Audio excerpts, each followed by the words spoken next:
আসসালামু আলাইকুম। নির্বাচনের আছে মাত্র হাতে গোনা 15 দিন, তারপরও ইউনূস সরকার একের পর এক বিতর্কিত এবং বড় বড় সব পদক্ষেপ নিয়ে যাচ্ছে। কেন, কি কারণে, উদ্দেশ্যটা কি? নতুন করে যে খবরটি তা হচ্ছে চট্টগ্রামের মিরেরসরায়ে 850 একর জমি ভারতীয় অর্থনৈতিক অঞ্চল গড়ে তোলার জন্য প্রস্তাবিত ছিল, আওয়ামী লীগ সরকার করে গিয়েছিল, কিন্তু সেই প্রস্তাব বাতিল করা হয়েছে। বাতিল করা হোক, তাতে আমাদের কোনো আপত্তি নেই, কিন্তু সেটি বাতিল করে ওই একই স্থানে কি করা হচ্ছে? বেসরকারি বিনিয়োগ উন্নয়ন কর্তৃপক্ষ বিডার চেয়ারম্যান আশিক চৌধুরী জানিয়েছেন যে ওই জমিতে গড়ে তোলা হবে ডিফেন্স ইকোনমিক জোন, অর্থাৎ প্রতিরক্ষা শিল্পাঞ্চল। সামরিক সরঞ্জাম এবং অস্ত্র তৈরির কারখানা সেখানে গড়ে তোলা হবে। প্রথম সবচেয়ে বড় যে প্রশ্নটি তা হচ্ছে, এ ধরনের উদ্যোগ নিয়ে বাংলাদেশ আসলে কতটা অর্থনৈতিকভাবে লাভবান হতে পারবে, সে ধরনের লাভবান হওয়ার সুযোগ আছে কিনা। দ্বিতীয় প্রশ্ন হচ্ছে, ভূ রাজনৈতিকভাবে বাংলাদেশ আসলে এটি করার মধ্য দিয়ে কোনো সঠিক পদক্ষেপ নিতে যাচ্ছে কিনা। তৃতীয় কথা হচ্ছে, যেটি স্পর্শকাতর প্রশ্ন, যে আমাদের সশস্ত্র বাহিনী এর সঙ্গে জড়িত কিনা, তাদের সম্মতি নেওয়া হয়েছে কিনা, বা তারা এইসব বিষয়ে কিছু জানে কিনা। ঢাকায় বিনিয়োগ সংশ্লিষ্ট সংস্থাগুলোর গভর্নিং বডির একটি সভা ছিল। সেই সভা শেষে একটি সংবাদ সম্মেলন অনুষ্ঠিত হয়। সেই সংবাদ সম্মেলনে যথারীতি আমাদের মহামান্য প্রেস সেক্রেটারি, প্রধান উপদেষ্টা প্রেস সেক্রেটারি উপস্থিত ছিলেন। সেখানে বিডার চেয়ারম্যান জানান যে মিরেরসরাই এলাকায় প্রায় 850 একর জমি ডিফেন্স ইন্ডাস্ট্রিয়াল জোন হিসেবে চিহ্নিত করার নীতিগত সিদ্ধান্ত নেওয়া হয়েছে। এখন বেজার মাস্টার প্ল্যানে এই এলাকাকে ডিফেন্স ইন্ডাস্ট্রিয়াল পার্ক হিসেবে অন্তর্ভুক্ত করা হবে। এই যে আশিক চৌধুরী কত বড় বড় স্বপ্ন দেখিয়েছে, এই ব্যক্তিও বিদেশি নাগরিক, দ্বৈত নাগরিকত্ব তাকে হায়ার করে নিয়ে এসেছে ডক্টর ইউনূস সাহেব। কি করেছেন এই আশিক চৌধুরী? যে বড় বড় স্বপ্ন দেখালেন, বড় বড় আয়োজন করলেন, বিনিয়োগ সম্মেলন করেন, এই ইংরেজিতে প্রেজেন্টেশন দিলেন, ইত্যাদি ইত্যাদি করলেন, গণমাধ্যমগুলো ঝাঁপিয়ে পড়লো, তাকে নিয়ে বড় বড় কাভারেজ দিল। ফলাফল কি? অশ্বডিম্ব, স্রেফ অশ্বডিম্ব। অশ্বডিম্ব হলেও তাও কথা থাকতো, মাঝখান থেকে এইসব আয়োজনের জন্য কোটি কোটি টাকা খরচ করা লেগেছে। এখন আবার তিনি স্বপ্ন দেখাচ্ছেন বাংলাদেশ যুদ্ধ বা সমরাস্ত্রে স্বয়ংসম্পূর্ণ হবে। কি আছে পিছনে? বিরাট চেয়ারম্যান বলছেন, সামরিক শিল্পে অস্ত্র ও অন্য উপকরণ উৎপাদন নিয়ে অনেকদিন ধরে আলাপ আলোচনা চলছে। বর্তমান বৈশ্বিক প্রেক্ষাপটে প্রতিরক্ষা শিল্পের চাহিদা বাড়ছে। যুদ্ধক্ষেত্রে বন্দুকে যদি গুলি না থাকে তাহলে যুদ্ধ করার কোনো সুযোগ নেই, কথা সত্য, কিন্তু গুলি আমাদের আছে কিনা, গুলি উৎপাদনে অন্য কেউ মানে স্বয়ংসম্পূর্ণ কিনা, সেটিও তো একটি প্রশ্ন। নাকি গুলির নাম করে অন্য কিছু এখানে চলবে গুলি উৎপাদন নামে? তিনি বলছেন, বুলেট বা ট্যাঙ্কের এক্সেল খুব উচ্চ প্রযুক্তির আইটেম নয়। এইসব আইটেম বাংলাদেশ কোনো ভূমিকা নিতে পারে কিনা মানে এইসব উৎপাদনে, সে বিষয়ে অনেকদিন ধরে আর্মড ফোর্সেস ডিভিশন, সশস্ত্র বাহিনী বিভাগ, বেজা প্রধান উপদেষ্টা কার্যালয় ও স্বরাষ্ট্র মন্ত্রণালয় কাজ করছে। যে প্রশ্নটি করছিলাম আবার করি, যে সশস্ত্র বাহিনীর সঙ্গে ইউনূস সরকার বা বিডা এই ধরনের উদ্যোগের জন্য কোনো আলোচনা করেছে কিনা। আমি যতদূর জানি আমাদের সামরিক বাহিনীর সঙ্গে এই ধরনের কোনো আলোচনা হয়নি, বা এই যে সংবাদ সম্মেলনটা হলো তার পরবর্তীতে আইএসপিআর থেকেও কোনো ধরনের মানে কোনো বিজ্ঞপ্তি আমরা পাইনি। তারা যে প্রয়োজনীয়তা নিশ্চয় মনে করেনি, তখন তারা এই বিষয়গুলো হয়তো জানে, কিন্তু আনুষ্ঠানিকভাবে তাদের সাথে নিশ্চয় কোনো ধরনের কোনো আলাপ আলোচনা করা হয়নি।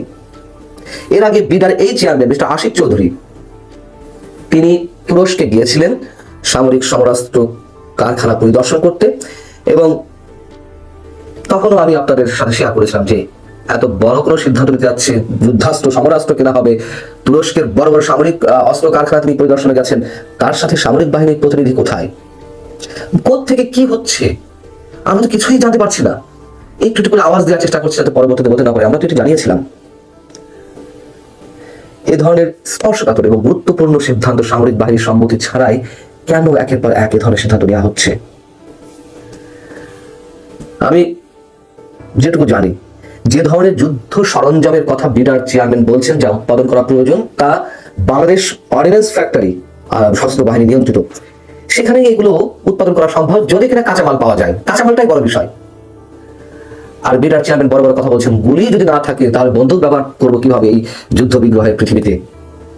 আরে আমাদের যে বাংলাদেশ অর্ডিন্যান্স ফ্যাক্টরি রয়েছে সমরাস্ত্র কারখানা, সেখানে এগুলো উৎপাদন করা সম্ভব, নিশ্চিত হয়ে বলছি। কাঁচামালটা শুধু দরকার, কিন্তু সেটার নাম করে আমরা আলাদা জায়গায় বিদেশি বিনিয়োগ বা ব্যক্তি খাতে এগুলো উৎপাদন করার কথা বলা হচ্ছে। কেন, কি কারণে?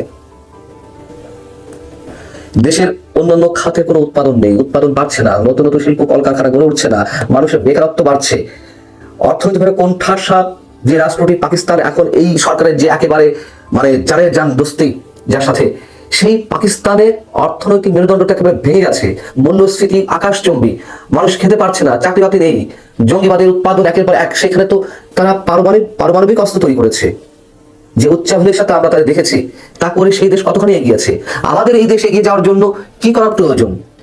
আমরাও পারমাণবিক অস্ত্র তৈরি করবো, গুলি উৎপাদন করব, যদিও সেটি বিকল্প অবস্থা তো মানে ব্যবস্থা তো রয়েছেই। প্রশ্ন হচ্ছে যে কেন এই ধরনের উদ্যোগ নেওয়া হচ্ছে? ছোট করে বলি, আমরা তো অনেকেই জানি যে নতুন এক জোটের সন্ধান পেয়েছে দেশের একটি বিশেষ শক্তি, তুরস্ক, পাকিস্তান, চায়না, এবং তাদের বিভিন্ন ধরনের উৎসাহে ইন্ধনে এদেশে অনেক কিছু চলছে। উগ্রবাদিতার জন্ম হচ্ছে, এখন অস্ত্রের ঝনঝনানির আওয়াজ দিচ্ছে অনেকে। এই তুরস্ক থেকে সেনাবাহিনী তো তুরস্ক এবং চায়না থেকে ড্রোন কেনার জন্য উদ্যোগী হয়েছে।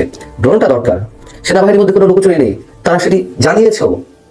কিন্তু সরকারের সবকিছুতেই লুকোচুরি। কেমন লুকোচুরি? ধরুন মানে অথবা আগে থেকে অ্যাডভান্স এসব দায়িত্ব মানে এসব সিদ্ধান্ত গ্রহণের বেলায় তারা পারদর্শী। সাংবাদিকদের ওই সংবাদ সম্মেলনের প্রশ্ন ছিল যে ডিফেন্স ইন্ডাস্ট্রিয়াল জোনে বছরে কি পরিমাণ পণ্য উৎপাদন ও রপ্তানি হবে, কোন দেশ আমদানি করবে, নতুন সরকার এলে এই প্রকল্প চালু রাখবে কিনা। কোনো প্রশ্ন উত্তর দিতে পারেনি যে বিটার চেয়ারম্যান মিস্টার আশিক চৌধুরী, অর্থাৎ মোহাম্মদ ইউনূসের রিপ্রেজেন্টেটিভ। তিনি বলছেন এসব বিষয়ে এখনো বিস্তারিত পরিকল্পনা তৈরি করা হয়নি। আরে পরিকল্পনা তৈরি করা হয়নি, যাচাই বাছাই করা হয়নি, পরীক্ষা নিরীক্ষা করা হয়নি, তাহলে এই ধরনের সিদ্ধান্ত আগে ভাগে নিতে হবে। অর্থাৎ সিদ্ধান্তটি নিতে হবে, পরে কি হবে না হবে সেটা পরে কথা। ওই যে মুরব্বীরা বলছে নতুন মুরব্বী হয়েছে, নতুন মুরব্বীদের জোট, তুরস্ক, চায়না, পাকিস্তান, এটিকে কেন্দ্র করে এদিকে ভারতের মধ্যে উদ্বেগ বাড়ছে। আর বারুক, তাতেও আমাদের কোনো আপত্তি নেই, কিন্তু আমরা নিজেরা কেন নিজেদের বিপদ ডেকে নিয়ে আসছি? ভারতের গণমাধ্যম যে বিষয়টি বলছে যে কূটনৈতিক মহলের একাংশের আশঙ্কা, এই যে বিটার চেয়ারম্যান বলছে যে আমাদের সাথে আন্তরিক বা সৌহার্দ্যপূর্ণ জায়গা থেকে যেসব দেশ রয়েছে তাদের সাথে এই যে অস্ত্রের রপ্তানি আমদানি হবে, সেই জায়গাটিকে ইঙ্গিত করে এখানে বলা হচ্ছে এই সৌহার্দ্যপূর্ণ সম্পর্ক থাকা দেশ বলতে চীন বা পাকিস্তানের কথাই বলতে চেয়েছে ঢাকা। তারাই এই সামরিক প্রকল্পে যুক্ত হতে পারে। অস্ত্রের বিষয়ে এর আগে পাকিস্তানকে সাহায্য করতে দেখা গিয়েছে বেইজিংকে। বর্তমানে ঢাকার সঙ্গে চীনের সখ্যতাও ক্রমে বাড়ছে। তবে কি ভারতের ঘরের কাছে গড়ে উঠবে চীন বা পাকিস্তানের অস্ত্র কারখানা? প্রশ্নটা ভাবাচ্ছে নয়াদিল্লিকে। এখানে আর বলা হচ্ছে এসব গণমাধ্যমে দিল্লির সঙ্গে ঢাকার দূরত্ব ক্রমেই বাড়ছে। এই অবস্থায় ঢাকার এই পদক্ষেপ অত্যন্ত তাৎপর্যপূর্ণ এবং ভারতের জন্য গভীর উদ্বেগের বলে মনে করছেন আন্তর্জাতিক বিশেষজ্ঞরা। আমি বাদ দিলাম তাদের কথা। এর আগে যে প্রশ্নগুলো উত্থাপন